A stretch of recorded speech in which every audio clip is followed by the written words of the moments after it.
couple of years ago, I was a rookie to WrestleMania Access. It was my first chance being there, and I wanted to meet as many wrestlers as I could.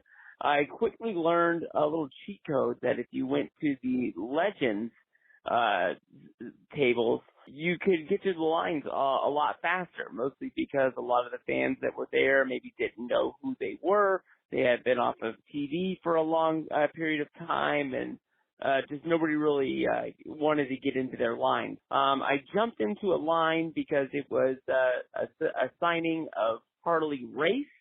As I was going through the line, I learned that at the top of every hour, the superstars that are on the stage get switched out for other ones. So I went from being in a line from Harley Race to being switched out for Gerald Brisco. I think of myself as a longtime wrestling fan. I started watching wrestling around the WrestleMania 4 time, I guess you could say.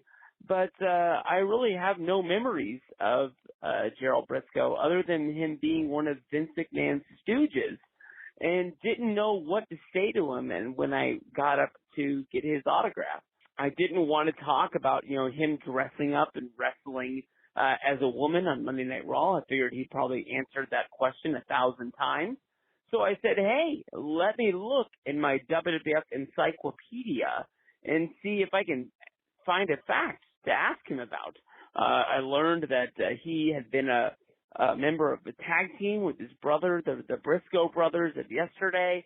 And as I, got his autograph and posed for a picture, I said, hey, are we going to have a chance of meeting your brother today? And he politely let me know that his brother had passed away a few years before. I wanted to crawl in a hole and die. No pun intended. I also wanted to crawl in a hole just hearing you talk about asking that question.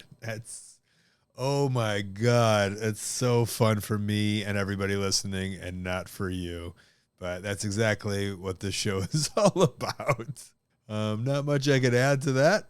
Jack Brisco no longer with us. I feel a lot of us know that as wrestling fans, but not all of us do, including yourself. I did enjoy that hack that you gave, that wrestling convention hack. I don't know if that works necessarily for other conventions, maybe just Access, but now that I think of it, I guess some of the real obscure legends you could really just walk up to at a WrestleCon. But I also don't think there's any obscure legends at WWE Access. Like, it's all really famous old WWE, WWF wrestlers.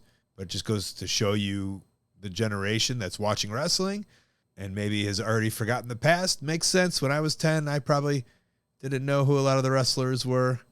Although I feel I was so smart I would have, but I understand where they're coming from. So sorry you couldn't meet Harley Race, and I'm sorry you couldn't meet Jack Brisco. Hey, thanks for watching. That call was part of a whole podcast called Wrestling Anonymous. Listen to the whole thing weekly. Wherever you listen to your podcast, go subscribe. And while you're at it, subscribe right here on YouTube to Colt Cabana's channel. Thank you.